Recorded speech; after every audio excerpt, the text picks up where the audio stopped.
Right.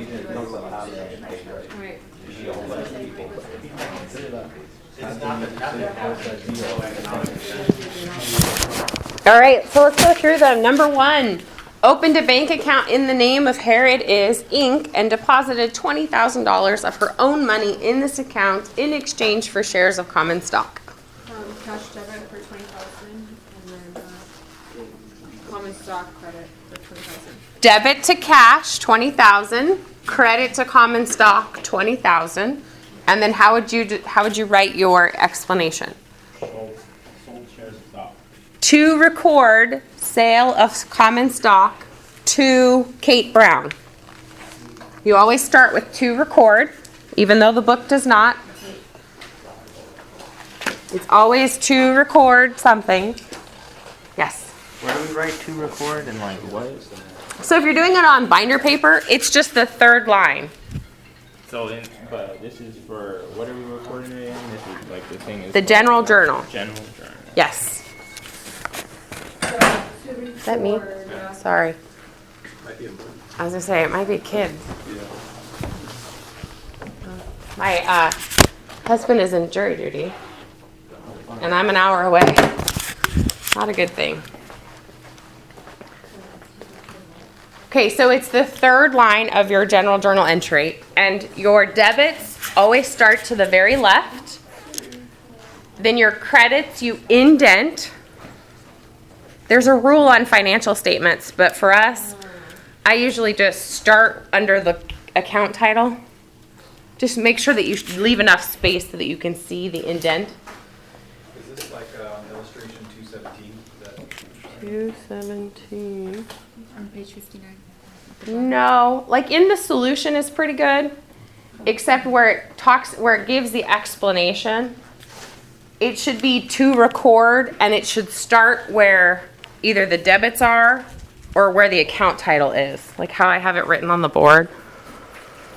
It shouldn't be indented again. I'm not particular on the explanation indent, but you need to have an explanation. You will get marked down if you do not include explanations. So the explanation goes underneath the actual debit and credit? Yes. That would be two, for this first one's cash and stock, that'd be to record stock credited to. To record sale of stock to Kate Brown. Or to record issuance of shares of stock for cash. Is a kind of a change of what they wrote. And you'll have to have a recording of the journal, right? Yes, every journal entry needs a description. So even though when your quiz is online, it doesn't ask you for one, when you are handwriting for your exams, for your notes, you should always include a description.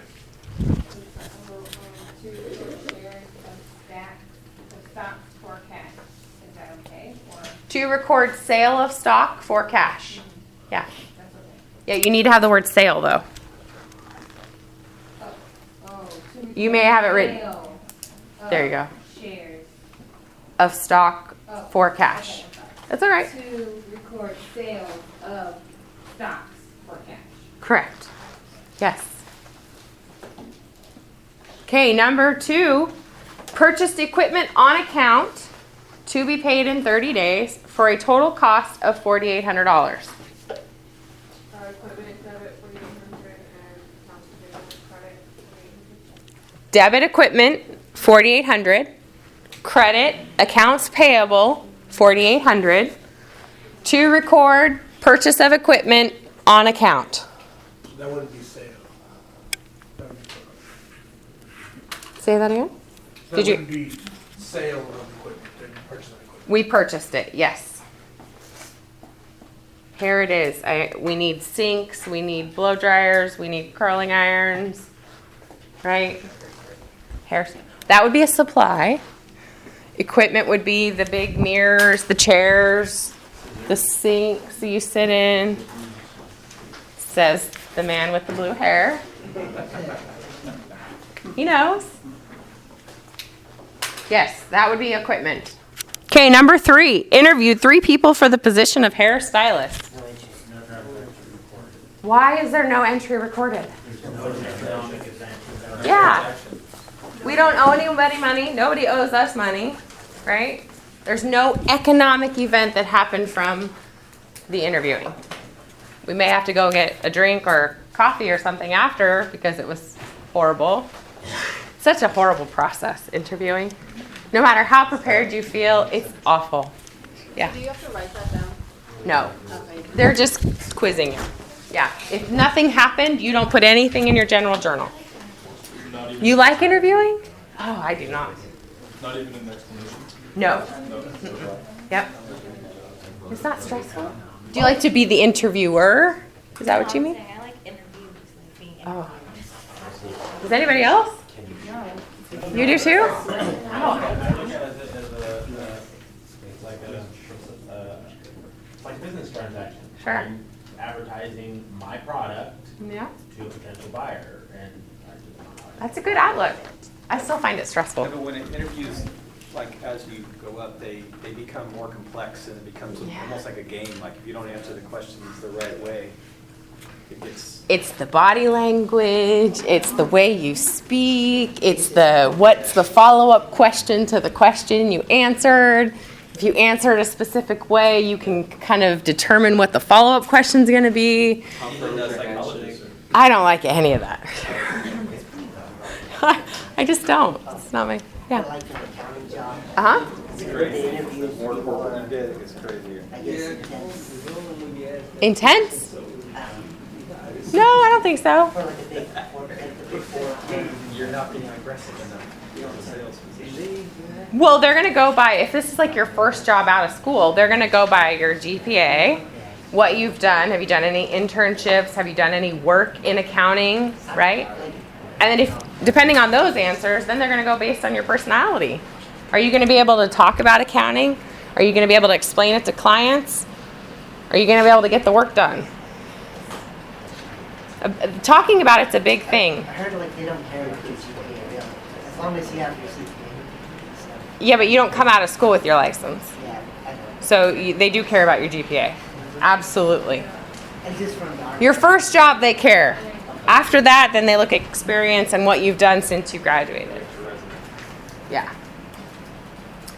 All right, learning objective 3. How a ledger and posting help in the recording process. Okay, so what was a ledger again? The entire group of account. Maintained by a company. Yeah, so if you think about it like an Excel workbook, it's all the different sheets within a workbook. Every account has its own sheet, right? Or in this example, everybody has its own little tab or page. So every account has its own ledger account or T account. And then a general ledger has all of them. Okay? So the bottom of 59, illustration 2-17. This is a ledger account. Can anybody identify the T? Yeah, it's the 4th and 5th columns where they say debit and credit. That is the T of our T account. Okay? So you could in your book, if you're writing in your book, you could draw a line to indicate where the T is. Does everybody understand that? Okay, so the last column is the running balance. So like when I talked about if you do your bank reconciliation or if you keep your checkbook up to date, you keep the running balance of your account total. So after every transaction, you run a new total. We don't do that in a T account, we just total them at the bottom. But in a real ledger, you would have a running balance.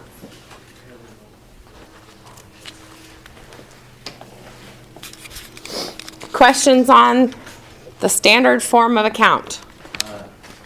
I assume they just left the explanation part because they didn't want to put anything there, but normally you would actually put stuff in there. Yes, normally there would be a description there, but they've left it off because they really want you to look at the debit, credit, and total or the balance.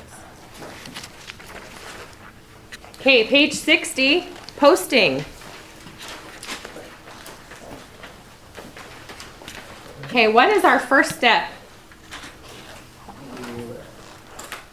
Enter the date. General page.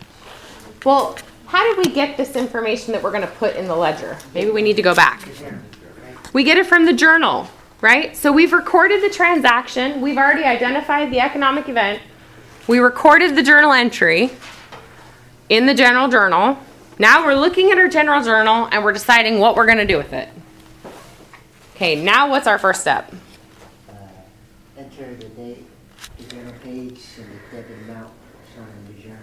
Yeah, why is the date so important? That's what, Shows the relevance. Yeah, financial statements rely on date-specific information. It's really important that we have dates. What's our next step? write the account number, versus debit amount, posted.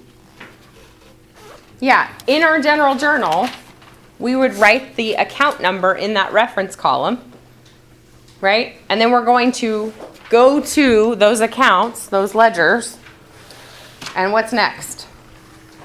Appropriate columns, enter credits, dates. Yeah, we're just going to break up that information, right?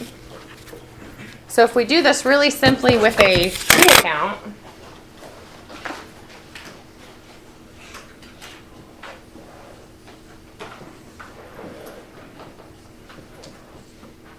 okay, so this $100 is a debit, this $100 is a credit.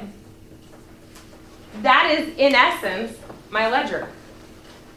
Here's my journal, and here are my ledgers. Okay, so if we look at the example, illustration 218, that's exactly what they did. They put the debit in the debit, and the credit in the credit, the date, and we updated our balance. That is posting.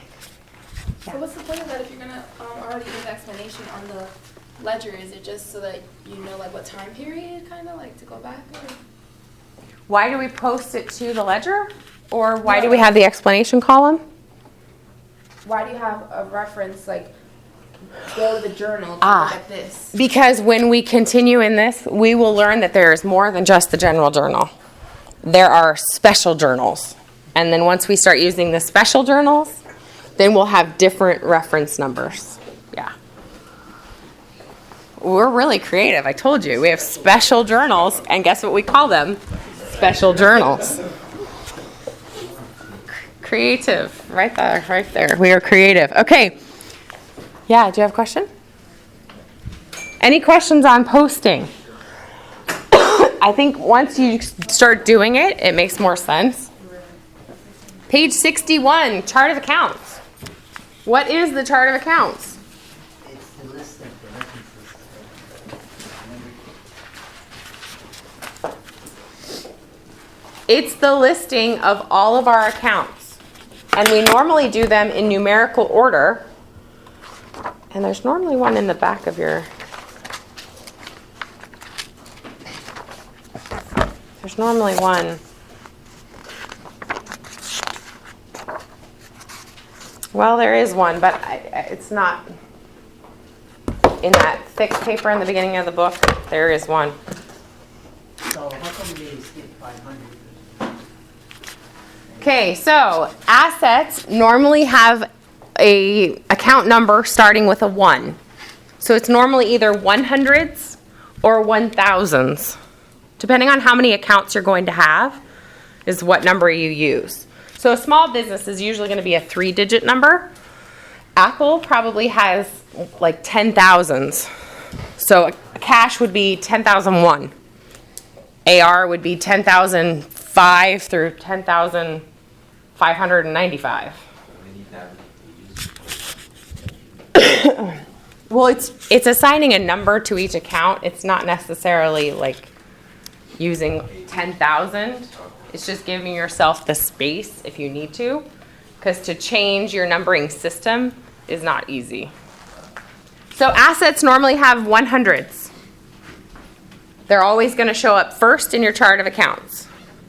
Liabilities are always going to be 200s or 2s, and they're always going to be next.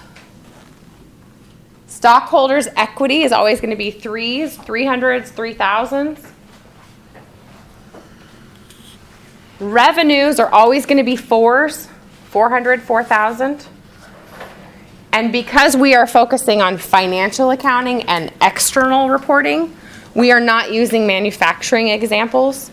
If you are a manufacturer, you will have cost of goods sold, and those will be fives. Yes? Does it have to be the exact number? Or like if you're using accounts payable, it has to be 201? Yes. And accounts payable, you may have 201, 202, 203, 204 assigned to different vendors. Okay? 6s, 7s, 8s, 9s are all going to be expenses. So usually 8s and 9s are other. They're not related to your business, like dividends. That might be, but that's usually in the 4s or the 3s, sorry. But you'll have, like interest income. It's not part of your business, but it's income. It's usually down in the 9s. Okay? So I would write this out. You don't need to do like a chart like this, maybe just a list. 100 assets, 200 liabilities, 300 equity, 400 revenue, 600, 700, 800, 900 expenses. A short list. It's always in that order: assets, liabilities, equity, and then revenue and expenses.